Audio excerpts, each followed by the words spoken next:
প্রতীক নিয়ে ইসির সাথে মতদ্বৈধতা কমছেই না এনসিপির। প্রতীক তালিকার নীতিমালা তৈরির পরামর্শ বিশেষজ্ঞদের।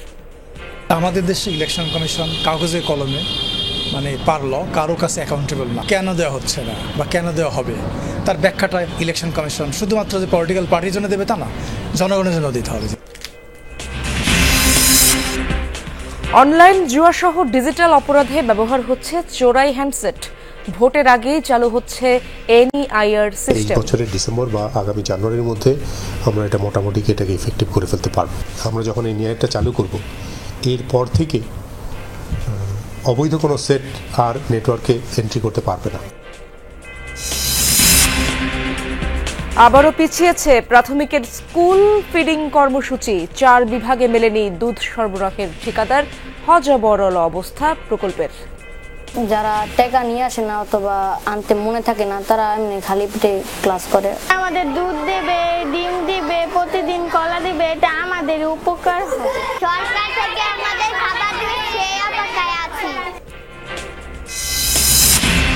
ব্রাহ্মণবাড়িয়ার রিপন মিয়ার এইচএসসির রেজাল্টে উচ্ছ্বসিত পাড়া প্রতিবেশী। পুরী সিঙ্গারার দোকানে কাজ করে চালিয়েছেন লেখাপড়া।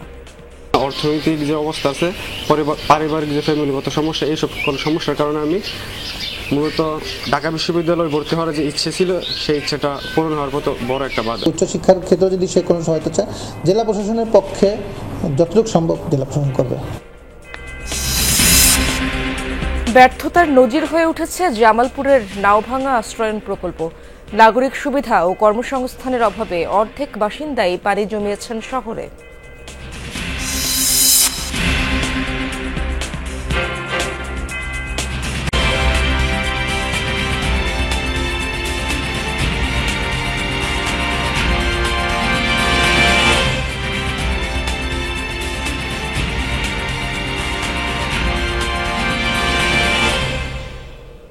আমন্ত্রণ যমুনা নিউজে, আপনাদের সঙ্গে আছি আমি ইশরাত জাহান। এতক্ষণ শিরোনামগুলো দেখছিলেন।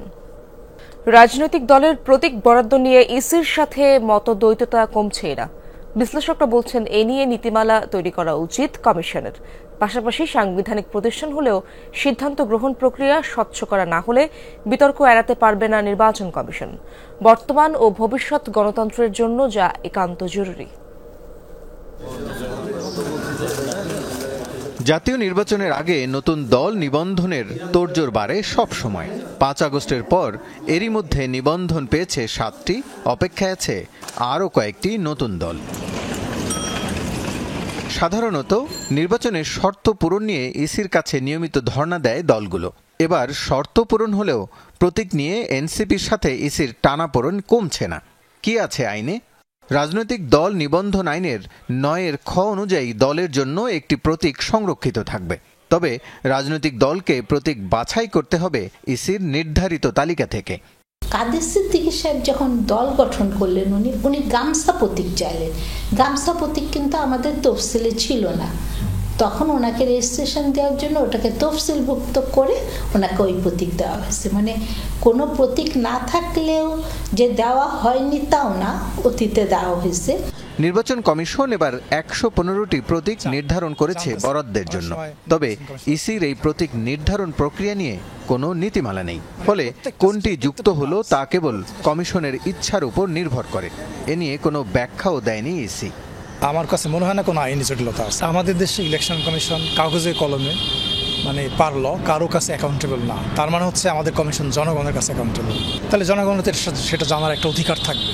সো কেন দেওয়া হচ্ছে না বা কেন দেওয়া হবে তার ব্যাখ্যাটা ইলেকশন কমিশন শুধুমাত্র যে পলিটিক্যাল পার্টির জন্য দেবে তা না, জনগণের জন্য দিতে হবে জিনিসটা।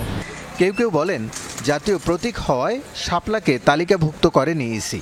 এ নিয়ে জাতীয় সঙ্গীত, পতাকা ও প্রতীক আদেশ 1972-এর 4 ধারায় বলা হয় জাতীয় প্রতীক হবে ভাসমান শাপলার পাশে 2টি ধানের শীষ, উপরে পাট পাতা ও 2 পাশে তারা সম্বলিত। এনসিপির দাবি সবটা মিলেই জাতীয় প্রতীক, শুধু শাপলা নয়। তাই ভোটের প্রতীক হিসেবে শুধু শাপলা দিতে বাধা নেই। রাসেল আহমেদ, যমুনা নিউজ, ঢাকা। অনলাইন জুয়া এবং প্রযুক্তি নির্ভর নানা অপরাধ কর্মকাণ্ডে ব্যবহৃত হচ্ছে অবৈধ পথে আসা হ্যান্ডসেট। চুরি বা হারিয়ে যাওয়া হ্যান্ডসেটও ব্যবহার করা হচ্ছে। তাই চোরাই হ্যান্ডসেট বন্ধ এবং হারিয়ে যাওয়া সেট উদ্ধারে এবার জাতীয় নির্বাচনের আগেই চালু হচ্ছে এনইআইআর সিস্টেম। প্রাথমিক পর্যায়ে ডিসেম্বরের পরে কেনা কোনো সেট নেটওয়ার্কে চালু হবে না। পরবর্তীতে ধাপে ধাপে শুল্ক ফাঁকি দিয়ে আসা হ্যান্ডসেটও বন্ধের পরিকল্পনা করছে নিয়ন্ত্রক সংস্থা।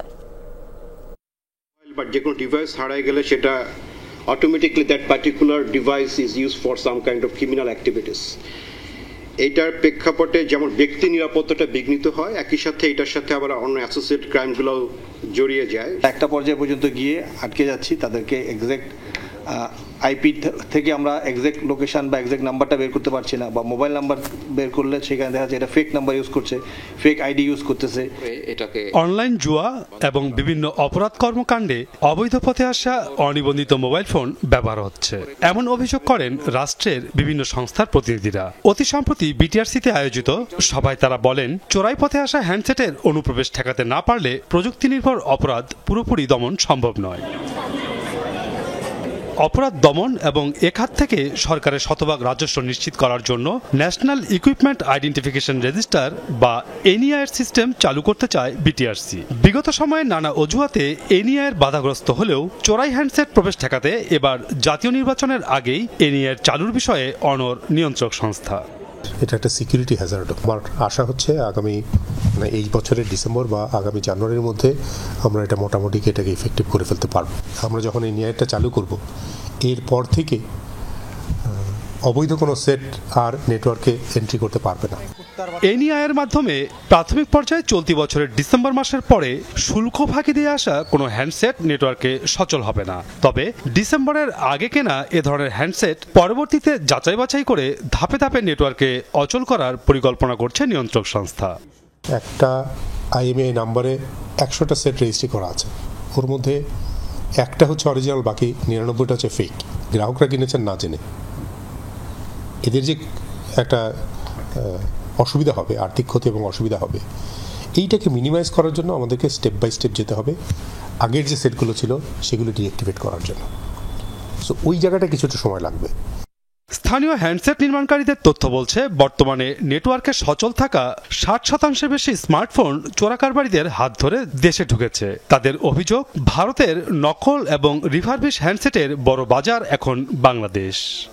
ইন্ডিয়ার রিফাবলিশ মার্কেটে one of the biggest market কিন্তু বাংলাদেশ মার্কেট হয়ে যাচ্ছে, এবং কাস্টমার জেনেই কিন্তু তারা এই ওল্ড এবং পুরনো হ্যান্ডসেটটা কিনছে। আমরা দেখছি যে কোনো একটা দামি হ্যান্ডসেট 1 বছরের পুরনো অথবা 6-7 মাসের পুরনো হ্যান্ডসেট তারা 30-40% কম দামে বাংলাদেশের বাজারে পাচ্ছে, এবং কাস্টমার বুঝিয়ে এটা কিনছে, কারণ কাস্টমার একটু হাই এন্ডের সেট ইউজ করতে চাচ্ছে এবং সে দেখছে যে একটা হাই এন্ডের সেট সে নতুন হ্যান্ডসেটের থেকে 50% কস্টে পাচ্ছে।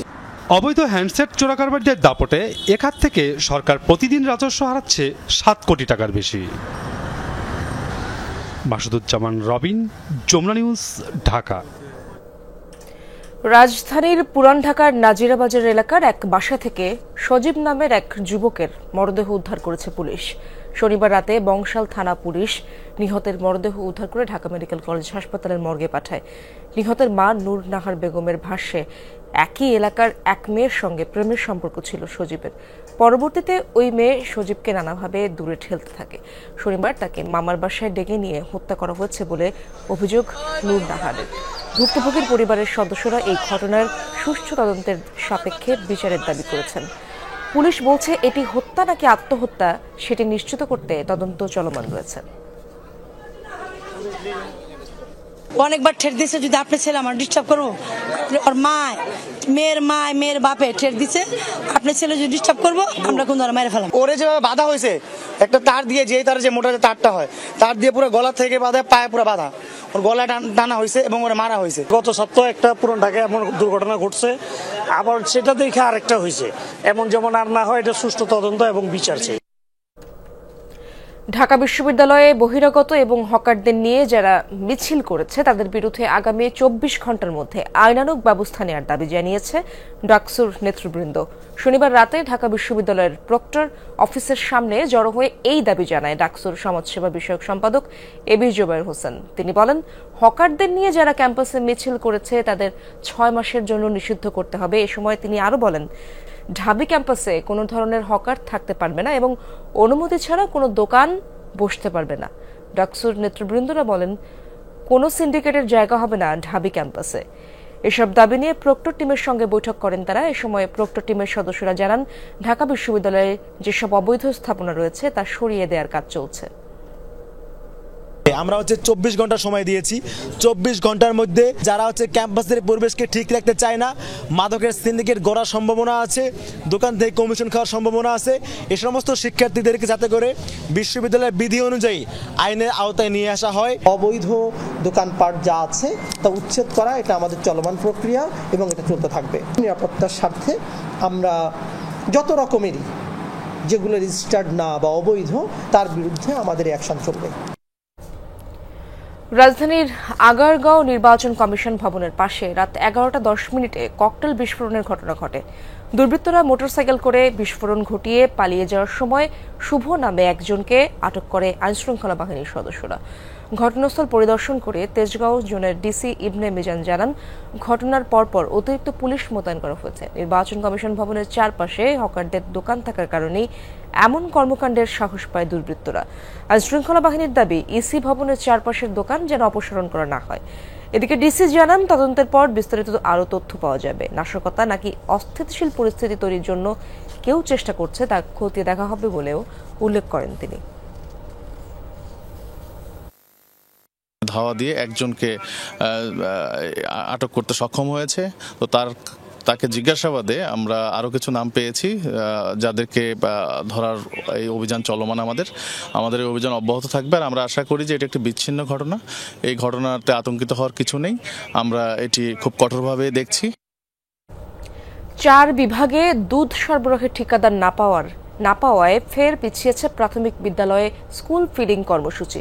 এই প্রকল্পের মাধ্যমে 150 উপজেলার 19,419 সরকারি প্রাথমিক বিদ্যালয়ের শিক্ষার্থীদের টিফিনে দুধ, ডিম, কলা, রুটি, বিস্কিট সহ মৌসুমী ফল খাওয়ানোর পরিকল্পনা আছে সরকারের।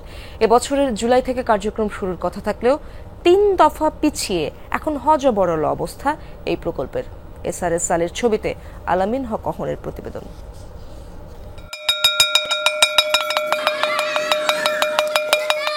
টিফিনের ঘণ্টা পড়তেই দুপুরের খাবারের খোঁজে শিশুরা। ঢাকার অদূরে এই সরকারি প্রাথমিক বিদ্যালয়ের বেশিরভাগ শিক্ষার্থী নিম্ন আয়ের পরিবারের।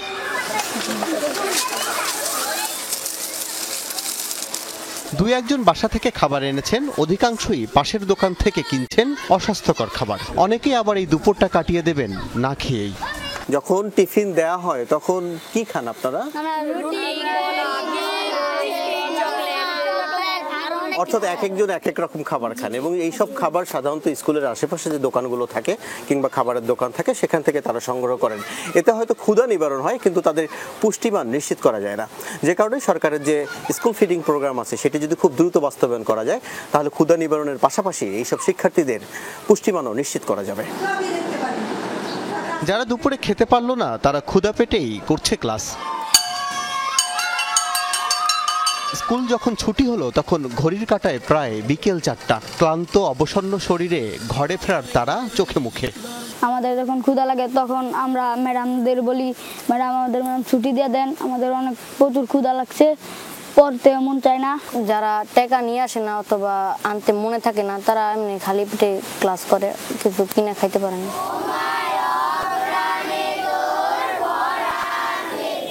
রূপগঞ্জের এই প্রাথমিক বিদ্যালয়ের শিক্ষার্থীরা শুনেছেন টিফিনের ব্যবস্থা হচ্ছে তাদের, কিন্তু এখনো কেন খাবার মিলছে না তা আর জানায়নি কেউ। আমাদের অনেক আগে দেওয়ার কথা ছিল কিন্তু আমরা এখনো অপেক্ষায় আছি, সে আমাদেরকে এখনো দেয় না। আমাদের দুধ দেবে, ডিম দিবে, প্রতিদিন কলা দিবে, এটা আমাদের উপকার হবে। সরকার থেকে আমাদের খাবার দিবে সেই অপেক্ষায় আছি। সরকারি প্রাথমিক বিদ্যালয়ের সামনে খুব একটা অপেক্ষা করতে দেখা যায় না অভিভাবকদের। দু একজন যারা সন্তানকে নিতে এসেছেন তারাও চান দ্রুত বাস্তবায়ন হোক এই প্রকল্প। বাচ্চারা দীর্ঘ লং টাইম ক্লাসে বসে থাকে, এটা দিলে ওদের খুব উপকার। আর আমরা তো এটা জানতে পারছি তারা 3 মাস আগে দেওয়া উচিত ছিল, কিন্তু আমরা এখনো কিছু শুনতে পাই নাই বা স্কুলে এখনো আসে নাই। এখন পর্যন্ত প্রাথমিক বিদ্যালয়ের শিক্ষকদের সাথে স্কুল ফিডিং প্রকল্প নিয়ে কথা বলেননি ঊর্ধ্বতনরা। অবকাঠামোগত প্রস্তুতি না থাকলে শিক্ষার্থীদের খাবার বিতরণের আগে তা নষ্ট হওয়ার শঙ্কাও করছেন কেউ কেউ। যে পরিমাণ খাবার অফিসে রাখা যাবে সমস্যা হবে না, কিন্তু ফ্রিজিং সিস্টেমটা অবশ্যই আমাদের অর্জন করে নিতে হবে বা সরকার থেকে সাপ্লাই দিতে হবে। অর্ধাহারে অনাহারেই থাকে আমার বাচ্চারা, লেট হচ্ছে, তো বাচ্চারা আমাদেরকে প্রশ্ন করে, আমরা বলি যে হ্যাঁ আসবে পাবা। প্রাথমিক শিক্ষা অধিদপ্তর জানিয়েছে তারা সর্বস্ব দিয়েই চেষ্টা করছেন প্রকল্প চালুর, কিন্তু নানা জটিলতা দেখা গেছে বাস্তবায়ন প্রক্রিয়ায়। সে কারণেই কিছুটা বিলম্ব হচ্ছে শিক্ষার্থীদের খাবার দেয়ার এই প্রচেষ্টায়। সরবরাহকারী প্রতিষ্ঠান স্কুল পর্যন্ত সরবরাহ করবে, কিন্তু তারপরে সেটা স্টোরেজ, সেটা বাচ্চাদের মাঝে ডিস্ট্রিবিউশন, ক্লিনিং, রেকর্ড কিপিং, এই জায়গাগুলো কিন্তু স্কুলকেই করতে হবে। তো এখন প্রজেক্টের ডিজাইনে স্টোরেজ করার জন্য আলাদা করে কিছু উল্লেখ ছিল না। শিক্ষা গবেষকরা বলছেন স্কুল ফিডিং কর্মসূচি কেবল একটি খাদ্য বিতরণ প্রকল্প নয়, বরং এটি সুদূর প্রসারী কৌশলগত বিনিয়োগ। আমাদের দেশের অধিকাংশ শিক্ষার্থীরা কিন্তু অভুক্ত অবস্থায় বিদ্যালয়ে আসে। এই শিক্ষাক্ষেত্রে প্রচুর বরাদ্দ লাগবে, এই বরাদ্দ ছাড়া আপনি পারবেন না। আপনি যদি হিউজ পরিমাণে বরাদ্দ দেন শিক্ষাখাতে, দেখবেন যে আপনি ওই যে দুধ কোম্পানিও আসবে, বিস্কিট কোম্পানিও আসবে, লাঞ্চের জন্য আলাদা প্যাকেজ নিয়ে হাজির হবে এখানে। 1990-এর দশকে একটি প্রকল্পে দরিদ্র পরিবারগুলোকে তাদের সন্তানদের স্কুলে পাঠানোর জন্য বিনামূল্যে চাল গম দেয়া হতো। 2001 থেকে 2010 সালে বেশ কিছু জেলায় শিক্ষার্থীদের ক্ষুধা নিবারণে সরবরাহ করা হয়েছিল উচ্চ পুষ্টিমানের বিস্কিট। তবে এবারই প্রথম এতটা বিস্তৃত হচ্ছে স্কুল ফিডিং কর্মসূচি। মিড ডে মিল বা স্কুল ফিডিং প্রোগ্রাম শুধু শিক্ষার্থীদের পুষ্টিমান নিশ্চিত করে না, বরং ঝরে পড়ার হার কমায়, শিক্ষার্থীদের উপস্থিতির হারও বাড়ায়। WFP বলছে প্রতি $100 মিড ডে মিলের জন্য যদি খরচ করা হয় অন্তত $900 রিটার্ন আসে। আল আমিন হক অহন, যমুনা নিউজ, রূপগঞ্জ, নারায়ণগঞ্জ। এবার এইচএসসির ফলাফলে তাক লাগিয়েছেন ব্রাহ্মণবাড়িয়ার নবীনগরের রিপন মিয়া। পুরী সিঙ্গারার দোকান আর বেকারিতে শ্রম দেওয়ার পাশাপাশি চালিয়ে গেছেন লেখাপড়া। শত সংগ্রামের মাঝেই মানবিক বিভাগ থেকে অর্জন করেছেন GPA 5, কিন্তু তবুও উদ্বেগ কাটছে না দরিদ্র বাবা মার। অর্থের অভাবে থেমে না যায় সন্তানের শিক্ষা জীবন। অভাব, ক্লান্তি কিংবা সময়ের সীমাবদ্ধতা, ব্রাহ্মণবাড়িয়া রিপন মিয়ার অদম্য ইচ্ছের কাছে হার মানতে বাধ্য হয়েছে সব প্রতিকূলতা। চাঁদপুরে বেকারিতে কাজ করত রিপন মিয়া। এইচএসসি পরীক্ষার মাত্র 6 মাস আগে বাড়ি ফিরে লেখাপড়ায় মন দেয়। অভাবের সংসারে ভাইয়ের দোকানে চলে পুরি সিঙ্গারা বিক্রির কাজ। এরই মাঝে চলছিল তার অধ্যবসায়, যার ফলাফল হিসেবে পান GPA 5। জেলার নবীনগর সরকারি কলেজের মানবিক বিভাগ থেকে রিপনই একমাত্র GPA 5 পাওয়া শিক্ষার্থী। হেন আবার কিছু লোক সহযোগিতা করে ভর্তি করাইছিল, করানোর পরে হেন কিছু আবার করছে, থেকে পরবর্তী আবার বাড়িতে রয়েছি 3-4 মাসের মতন পড়াইছি, পড়াই আবার পরীক্ষা দেওয়াইছি। তারপরে সে মানে পড়ার টুল্লা জাল ভালো হয়েছে। অর্থের সীমাবদ্ধতার কারণে এখনো কাজ ছাড়েনি রিপন, পাশাপাশি নিচ্ছে স্বপ্ন পূরণের প্রস্তুতি। তার চোখে উচ্চশিক্ষার আশা। দোকানদারি করে আমার ভাইয়ের সাথে পরিবার কিন্তু প্রিপারেশন নিতে পারছি না। অর্থনৈতিক যে অবস্থা আছে, পারিবারিক যে ফ্যামিলিগত সমস্যা, এইসব সমস্যার কারণে আমি মূলত ঢাকা বিশ্ববিদ্যালয়ে ভর্তি হওয়ার যে ইচ্ছে ছিল সেই ইচ্ছেটা পূরণ হওয়ার মতো বড় একটা বাধা। শিক্ষকরা বলছেন রিপনের অধ্যবসায় বাকিদের জন্য অনুপ্রেরণা। সংগ্রামের মাঝেও কিভাবে স্বপ্নকে বাস্তবায়ন করা সম্ভব সেটাই সে দেখিয়েছে। খুব দরিদ্র একটা পরিবার থেকে ভালো রেজাল্ট করেছে, সেই জিনিসটি শুনে আমরা গ্রামের সবাই অনেক উৎসাহিত। খাড়াইটনি কইরা লেখাপড়া সন্ধ্যার পরে পরে পড়ালেখায় রেজাল্ট ভালো আনছে মাশাআল্লাহ। একটি ছেলে A+ পেয়েছে, তার ফল আমাদের সমাজ, আমাদের রাষ্ট্রকে দিয়েছে, তাকে রাস্তায় নামে দিয়েছে কাজ করার জন্য। এটা আমাদের রাষ্ট্রের জন্য, সমাজের জন্য বড় একটি অপমানজনক। মেধাবী রিপন মিয়ার সাফল্য এখন সবার মুখে মুখে, তাই উচ্চশিক্ষায় সব ধরনের সহায়তার আশ্বাস দিয়েছেন ব্রাহ্মণবাড়িয়ার জেলা প্রশাসক। আমরা আশা করি যদি সে কোনো সাহায্যের প্রয়োজন মনে করে, আমার তরফ থেকে সর্বোচ্চ সহযোগিতা দেওয়া হবে। যদি উচ্চশিক্ষার ক্ষেত্রে যদি সে কোনো সহায়তা চায়, জেলা প্রশাসনের পক্ষে যতটুকু সম্ভব জেলা প্রশাসন করবে। অভাব, শ্রম আর অধ্যবসায়ের মধ্য দিয়ে রিপনের গল্প প্রমাণ করে স্বপ্ন কখনো থেমে যায় না। প্রয়োজনীয় আর্থিক সহযোগিতা পেলে রিপন মিয়া শিক্ষাক্ষেত্রে এগিয়ে যেতে পারে বহুদূর। জারিন অর্নি, যমুনা নিউজ। 2020 সালে গৃহহীনদের মুখে হাসি ফোটাতে তৈরি হয়েছিল আশ্রয়ণ প্রকল্প, কিন্তু জামালপুরের নাওভাঙা চরের ঘরগুলোর প্রায় অর্ধেকই ফাঁকা। যারা আছেন তাদেরও দুর্ভোগে দিন কাটছে। প্রকল্পটি এখন টেকসই উন্নয়নের পরিবর্তে ব্যর্থ পরিকল্পনার উদাহরণে পরিণত হয়েছে। নতুন কমিটির মাধ্যমে সমস্যা সমাধানের মাধ্যমে ঘরগুলো যোগ্যদের কাছে হস্তান্তর করা হবে বলে জানিয়েছে উপজেলা প্রশাসন। 5 বছর আগে জামালপুর শহরের পাশে নাওভাঙা চর এলাকায় 2 কিলোমিটার জুড়ে গড়ে তোলা হয় এই আশ্রয়ণ প্রকল্প। ভূমিহীন ও গৃহহীনদের নতুন জীবনের আশায় দেয়া হয়েছিল ঘর, কিন্তু এখন সেই ঘরেই ঝুলছে তালা। যাতায়াত ব্যবস্থা নাজেহাল, নেই পাকা সড়ক। ঘরের মালিকদের অভিযোগ, পানি আর বিদ্যুৎ নিয়ে রয়েছে ভোগান্তি, ঠিকমতো মেলে না সহযোগিতাও। কর্মসংস্থানের অভাবে বাধ্য হয়ে শহরে চলে গেছেন অনেকে। সরকারি তথ্য অনুযায়ী মোট ঘর সংখ্যা 188টি, বর্তমানে আছে 108টি পরিবার। খালি ঘরের সংখ্যা 71টি, অবৈধভাবে বসবাসের সংখ্যা 9টি। কথা জেনে আসছে যে তোমাদের কোনো কষ্ট হবে না, সবই চাল ডাল স্লিপ যা যাবো সব তোমাদের গুছিয়ে করে আগে যাবো। এখন আমরা খুবই খারাপ আছি অবস্থা। বিরাট সমস্যা হলো, মালমূল নিয়ে আইলো উন্তনে কান্দ করে নিয়ে নাকি, বস্তা কান্দ করে নিয়ে 50 কেজি বস্তা কান্দ করে নেন নাকি। পানির সমস্যা, তারপরে মনে করেন রোগী অসুস্থ হলে নিতে পারি না। গত সরকারের মুজিব শতবর্ষ উপলক্ষে এই আশ্রয়ণ প্রকল্পের ঘরগুলো তৈরি হয়েছিল 2020 সালে। সীমানা প্রাচীর এবং রাতে সড়কে পর্যাপ্ত আলোর ব্যবস্থা না থাকায় নিরাপত্তা নিয়ে শঙ্কায় বাসিন্দারা। একটা কোনো বিপদ হইলো দূরে শুনলাম আমরা যাবো, আমরা যাইতে পারি না, আমরা যাইতে মনে করেন কাম শেষ। ঘরগুলোকে নতুন কমিটির মাধ্যমে যোগ্যদের কাছে হস্তান্তর করার কথা জানিয়েছে উপজেলা প্রশাসন।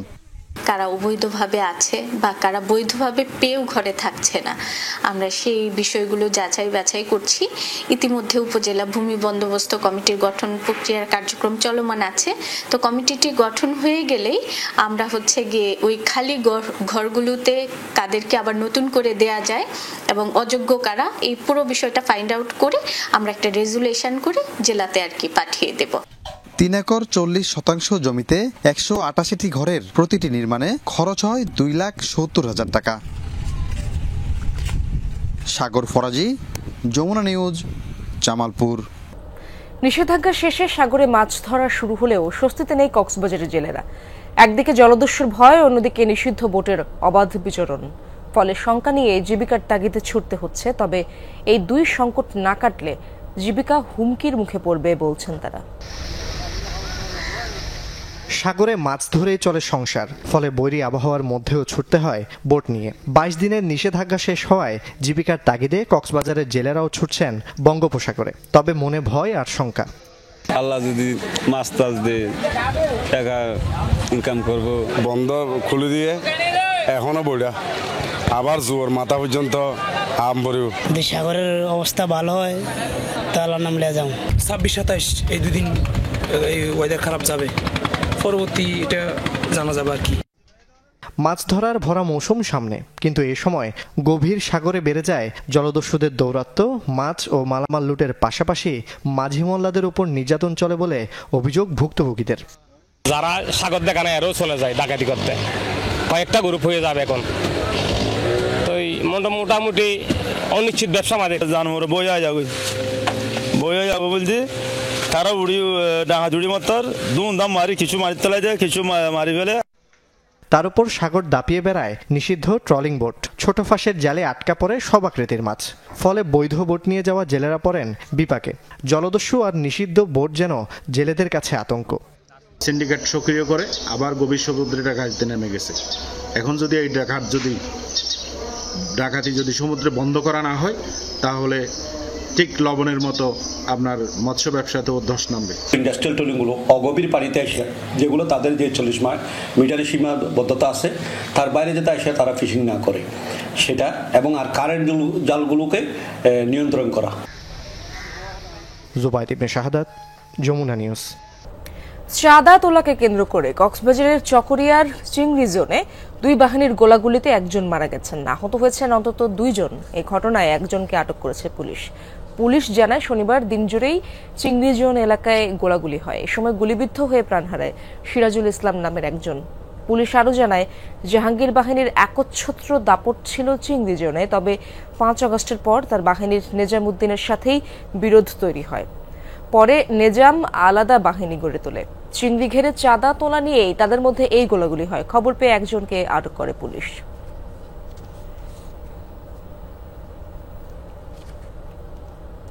পাবনার বাঙ্গাবাড়িয়া এলাকায় ট্রাক ভ্যান সংঘর্ষে নিহত হয়েছেন 3 জন। ঢাকা পাবনা মহাসড়কে বন্ধ যান চলাচল।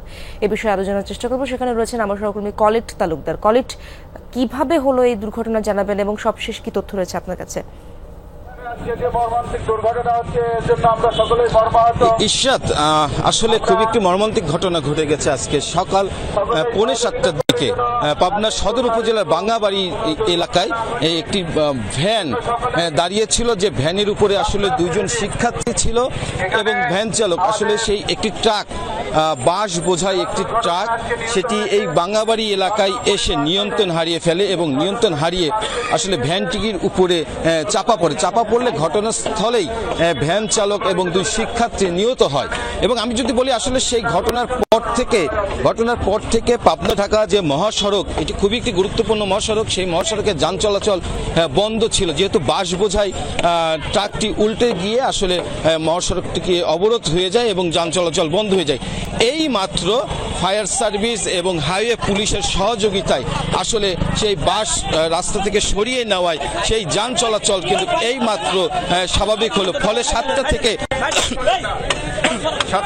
এই পর্যন্তই আসলে যান চলাচল বন্ধ ছিল এবং রাস্তার উভয় পাশে বিপুল পরিমাণ সেই যানবাহন আটকে পড়ে। ঢাকামুখী সেই যাত্রীবাহী বাস সহ ট্রাক আটকে পড়ে। এই মাত্র ফায়ার সার্ভিস এবং পুলিশের সহযোগিতায়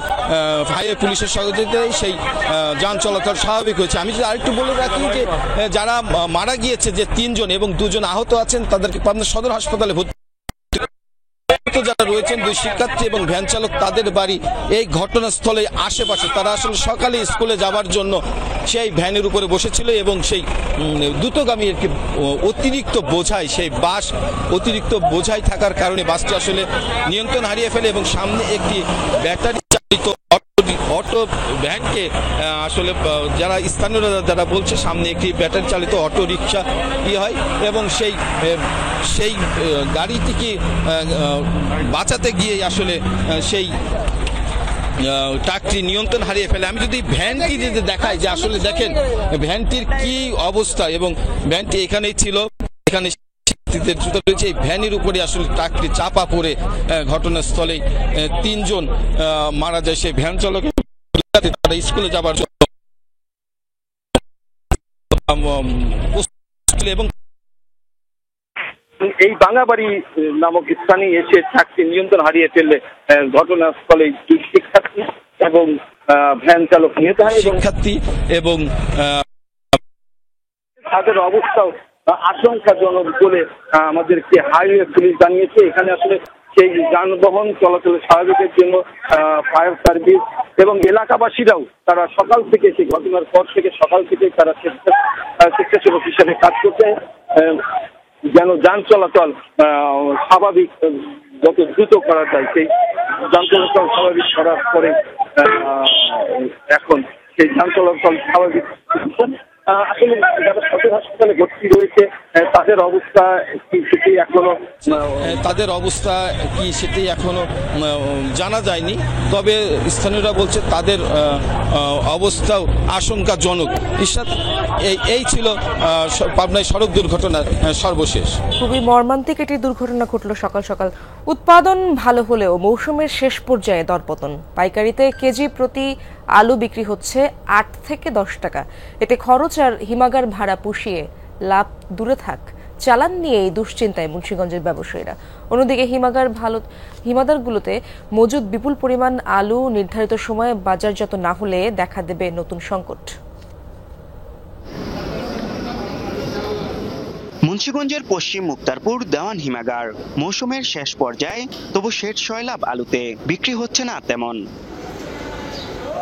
শুধু এখানেই নয়, জেলার অধিকাংশ হিমাগারে এখনো মজুদ বিপুল পরিমাণ আলু, কেননা চাহিদার তুলনায় ফলন হয়েছে ঢের বেশি, তাই বাজারে মিলছে না কাঙ্ক্ষিত দাম। হিমাগার পর্যায়ে ক্রমাগত দরপতনে কেজি প্রতি বিক্রি হচ্ছে 10 টাকারও কমে। ব্যবসায়ীরা বলছেন, এমন লোকসান হলে আগামীতে চাষাবাদ নিয়েও দেখা দিবে শঙ্কা। টাকা পাচ্ছে না, আলু বেচতে পারতেছে না, পাইকার নাই, আলু সারা বাংলাদেশ ওভার। যে পরিমাণ আলু হয়েছে এই পরিমাণ আলু তো বাংলাদেশে চলে না। আমার খরচ হয়েছে আপনার 32 লক্ষ টাকা খরচ হয়েছে, পাইছি 8 লক্ষ টাকা। কৃষি সম্প্রসারণ অধিদপ্তরের তথ্য মতে জেলায় এবছর 10,60,000 টন আলু উৎপাদন হয়েছে। সংশ্লিষ্টরা জানান, নতুন মৌসুমের জন্য আগামী নভেম্বরের মধ্যে খালি করতে হবে হিমাগার। তবে নির্ধারিত সময় এসব আলু বাজারজাত করা নিয়ে রয়েছে সংশয়।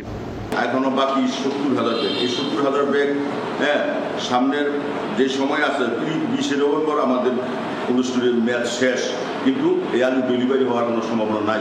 আলুর দাম কমতেছে, এখন আমাদের ভাড়া 300 টাকা, এখানে 270-80 টাকা বেচা কেনা হইতেছে। আমাদের ভাড়া কোম্পানি পাইতেছে না।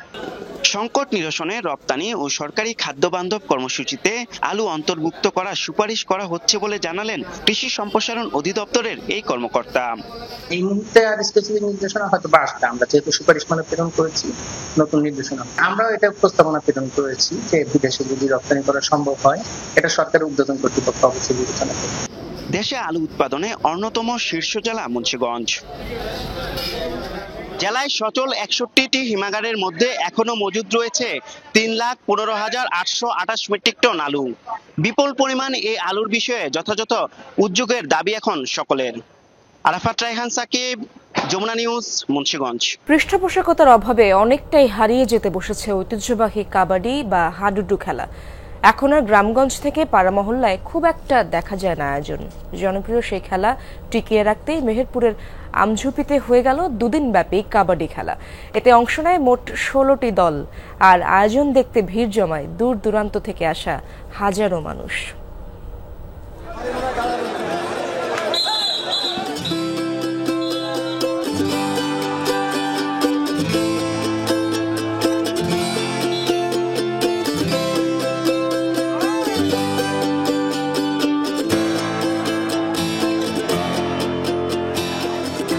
গ্রাম বাংলার ঐতিহ্যবাহী হাডুডু খেলা অনেকদিন পর আজকে খেলতে এসেছি, খুব আনন্দই লাগতেছে। হারিয়ে যাওয়ার কারণ হচ্ছে খেলাটার চর্চা নেই। আমাদের গ্রামের এর আগে যারা খেলা খেলেছে একযোগে বিনোদন। গ্রাম বাংলার ঐতিহ্যবাহী খেলা হাডুডু খেলা খুবই জনপ্রিয় খেলা, খুবই হাড্ডাহাড্ডি লড়াই এবং বাঘ সিংহের লড়াই, যেটা না দেখলে বাঙালি মিস করবে।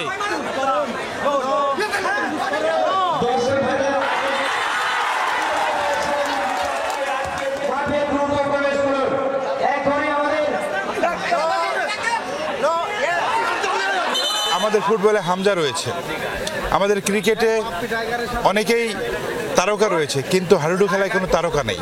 এই তারকা তৈরির বিষয় রয়েছে। এই প্রচার প্রসারের মাধ্যমেই যখন তারকা আসবে, তখন দেশের মানুষজন ওই তারকার নাম শুনেও খেলা দেখতে আসবে।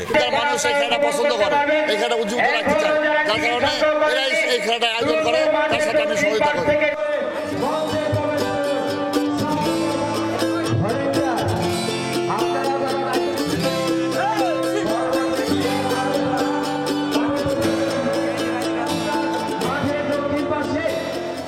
কানাডার ওপর আরও 10% শুল্ক বৃদ্ধির ঘোষণা দিয়েছেন যুক্তরাষ্ট্রের প্রেসিডেন্ট ডোনাল্ড ট্রাম্প।